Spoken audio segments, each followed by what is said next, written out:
പൊന്നും മരതകമാം റസൂല് നിന്റെ കനവിൽ വന്നുവോ?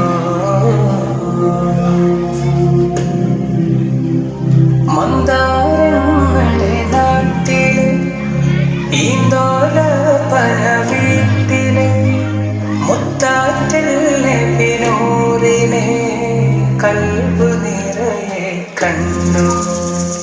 തിങ്കൾ തുന്നിയ പുടവയിൽ കാറ്റിൽ ചിതറിയ കൂന്തലിൽ റോസാപ്പൂവിനഴകിലെ പുഞ്ചിരി തൂകും ദൂതരെ. മണ്ണിലെ സൂര്യൻ കണ്ണിലണിഞ്ഞ സുറുമമിഴിതളേ, മക്ക മദീന രാജകുമാരൻ വിരിച്ച മലരുകളേ.